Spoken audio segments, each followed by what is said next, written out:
So ito nga mga bayan, dahil po sa daming nababalitang outbreak ng Nipah virus na sakit sa bansang India, ay naghihigpit po ngayon ang mga airport sa iba't ibang bansa sa Asia, katulad ng Thailand, Taiwan, ang iba pa mga bayan. At ang Pilipinas po, handa naman kung sakaling magkaroon ng kaso sa nasabing sakit na ito na Nipah virus. Pero pinapaalala po na dapat po maging honest ang lahat ng mga pasahero, lalo na ang mga kabayan nating pauwing mga OFW sa pag-fill up sa e-travel. Kailangan po natin ilagay sa health declaration kung meron po tayong mga nararamdaman, mga kababayan. Pati po ang mga balitang ito. Nagpatupad ng mas mahigpit na airport screening ang ilang bansa sa Asia matapos makumpirma ang outbreak ng deadly Nipah virus sa West Bengal, India. Ayon sa India Health Ministry, 2 kaso na ang naitala mula Disyembre na kapwa healthcare workers, habang 196 na mga nakasalamuhan nila ang na-trace at nag-negatibo sa virus. Dahil sa banta, sinimula na ng Thailand ang health screening sa 3 paliparan, habang nagpatupad din ng screening ang Nepal sa Kathmandu Airport at mga land border nito sa India. Ang Nipah virus ay maaaring maipasa mula hayop patungo sa tao at may mataas na fatality rate na umaabot sa 40 hanggang 75%. Wala pang bakuna o gamot laban dito. Yes, tama yun. No? Kasama yan dun sa ating sunod-sunod na sequence na yung tinatawag na yung screening, di ba? Tapos pagka nalaman mo na meron, surveillance ka, una, babantayan mo mula sa labas.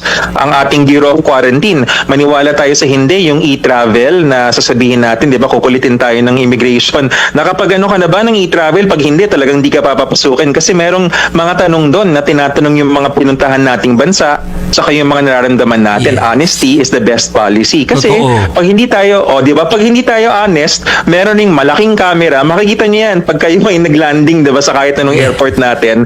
Yung Bureau of Quarantine, naka-uniform na puti yan na parang may tsapa, pero actually DOH yun eh. Nakabantay yun, tapos titingnan kayo sa camera ang temperatura, trained rin to mga nurses, nakikita nila kung ba nang kakaiba yung kilos, etc. Kasama yan sa ating first line of defense. Kung makapasok man, ang ating mga ospital ay may mga isolation facilities. Ito na naman tayo. Pag narinig na ating mga kapatid yung term na isolation, ito pag nandito lang, mga kapatid. So parang same treatment as COVID po. Oo, kaya ko siya sinabi at dinaan sa pabiro, hindi dahil sa nakakatawa siya, pero kasi po mga kapatid, itong mga treatment dun sa COVID ay hindi dahil may pandemya. Yan po yung mga tinatawag natin na standard response. Ano man ang mga sakit na mangyayari, mapa Nipah man, kahit leptospirosis, pwede kong ihambing yan, may mga paraan yan. Pag infectious disease ang pinag-uusapan, meron tayong mga protocol. Sa katunayan, itong Nipah, bagong update lang noong 2023, very recent yun, no? Si Secretary Erbosa ng Secretary of Health, kasi noong 2023 nagkaroon rin ng outbreak, kundi ako nagkakamali sa India rin, ganito, natanong rin po ang DOH kung ano mangyayari, and as we assured you back then, ay handa tayo, we are assuring you now, handa tayo. Ito ba ay is this something to be worried about para sa mga Pilipino, o nag-overreact lang tayo, hindi naman yan ganun katindi ang epekto niyan sa atin?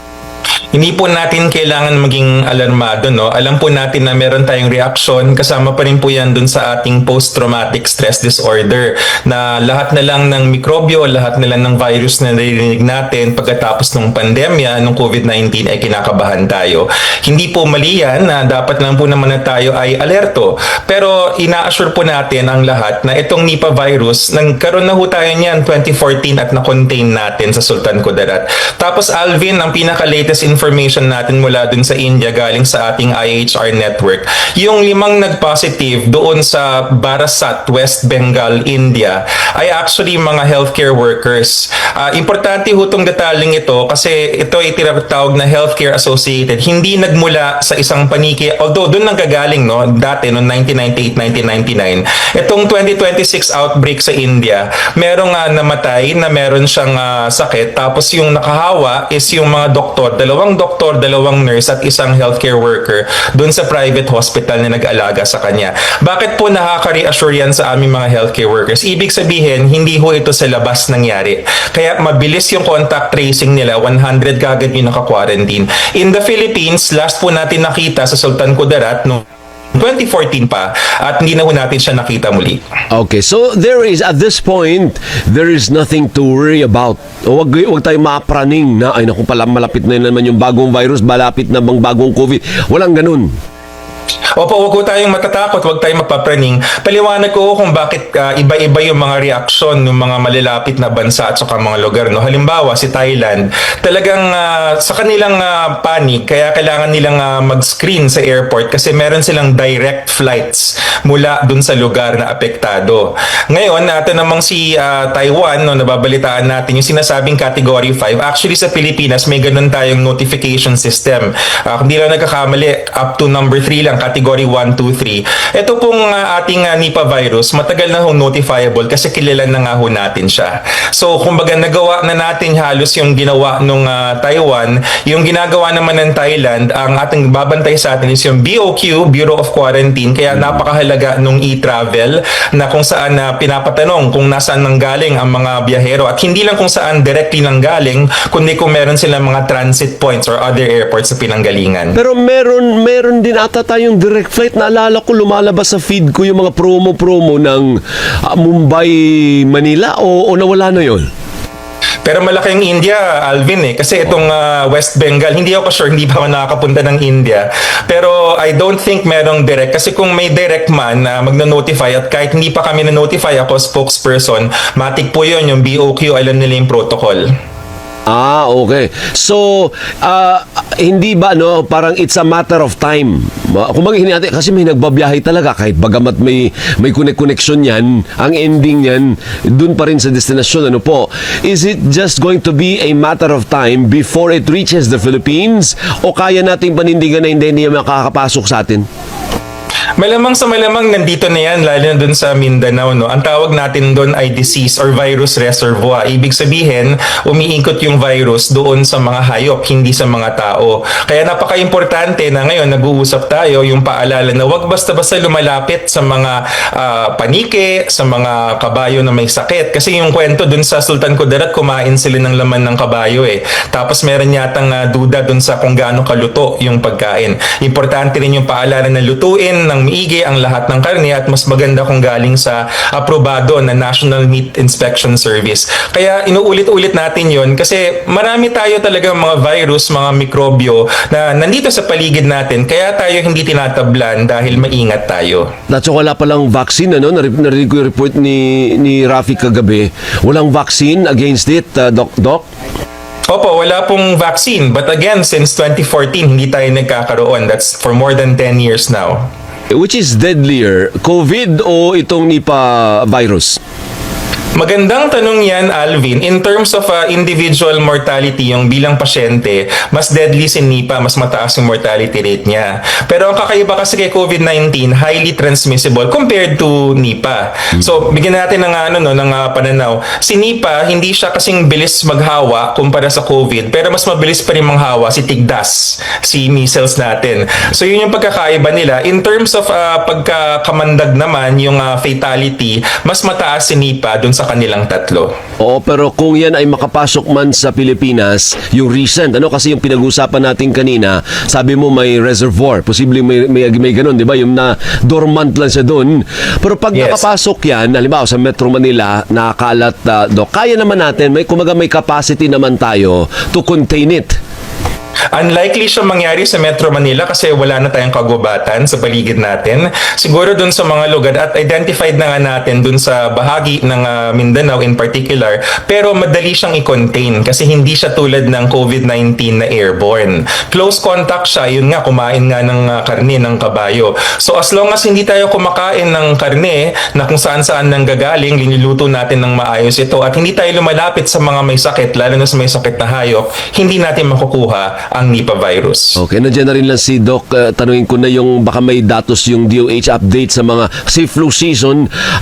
Doc, ang daming Gumaganon-ganon palagi katabi ko. Singot. Oo. Parang may trangkaso. Correct. O tatrangkasuhin. Dumadami pa rin po ba? Hindi pa nagpipeak, Asek?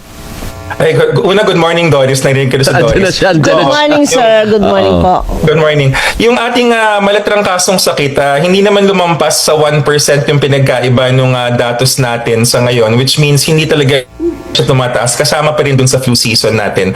Marami tayong nakita. Sa katunayan, may mga celebrity na ako nakita na nagsabi na sila yung nagkakasakit na rin. Hindi po ibig sabihin na may bago tayo. Yan pa rin po yung trangkaso. Kung ito man po ay yung subclade K, hindi naman ho yan nakamamatay. Yan po ay mild po lamang. Pero again, wala naman tayong nakukuhang reports ng dumagdag dun sa bilang nun. Ngayon mga kabayan, wala pa naman nilalabas ang Department of Health or panibagong patakaran or panibagong travel restriction sa mga pauwi sa bansang Pilipinas. Basta mga kabayan, pinapaalala lang po na maging honest po kayo sa pag-registered or pag-fill up sa e-travel. Pag may nararamdaman po kayo or nilalagnat, kailan po ninyo kung ano po ang inyong nararamdaman. Lagay nyo lang po sa health declaration, e-travel registration mga kabayan. At sa mga wala namang idea kung ano po ang requirements pauwi ng Pilipinas at pabalik ng ibang bansa, ito mga kabayan, ang updated requirements ngayon pauwi ng Pilipinas at pabalik ng ibang bansa. Para sa mga kabayan nating OFW, ay dati pa rin naman, baka matintid na ang OFW Travel Pass. Ang DMW ay sanay pa rin ang mga OFW sa OEC gamit. Kinikilala ito at ino-honor pa rin ito sa immigration. Mas madali pang kunin ang OEC. Kapag may problema ka rito, pwede pa rin sumadya malapit na PUEA office or PUEA desk sa loob ng NAIA or Clark International Airport, pati sa Cebu International Airport. Hindi kagaya sa OFW Travel Pass. Hindi naman lahat ng mga OFW maayos ang kanilang account at pati nga airlines kapag magkiklaim ka ng terminal fee, cash refund para sa mga OFW ay OEC pa rin. Honor nila at hinahanap. Tinatanggap nila. Hindi pa po ang OFW Travel Pass. Ang OEC pa rin ang dadali ninyo pabalik na ibang bansa para sa mga kabayan nating OFW kagaya nating na content creator na payong kaibigan nakakabalik lang din sa abroad na pumunta sa DMW para kumuha ng OEC mga kabayan. Guys, dito sa DMW sa Ortigas, libre na po ang magpa-xerox at magpa-print. Gaya ko, na meron na po akong OEC, isend nyo lamang po dito sa kanilang email address, dmwprintingservice@gmail.com, at ni-print po ako ng OEC 3 copies. Ayan, 3 copies ng OEC. Dati guys, kapag kukuha po kayo dyan sa may cafeteria, 40 pesos po per page yung OEC. Ngayon, libre lamang po dito. Kaya good job po sa ating DMW. So, ang mga kailangan kapag uuwi sa Pilipinas ay ang inyong passport, ticket, at e-travel arrival card registration. Para naman sa mga OFW na magdadaling sa mga bansa na may tinatawag na exit visa, ay kayo ang nakakaalam yan kagaya sa Saudi Arabia, Taiwan at iba pa. Dahil requirements yan sa bansa na panggagalingan nyo, hindi naman sa Pilipinas. Pilipinas ay ang inyong passport, ticket at e-travel arrival card registration. Kailangan nyo mag-register sa e-travel 3 days bago ang flight nyo. Pero pwede kayo mag-register kahit anong araw basta sa loob ng 3 days bago ang flight nyo.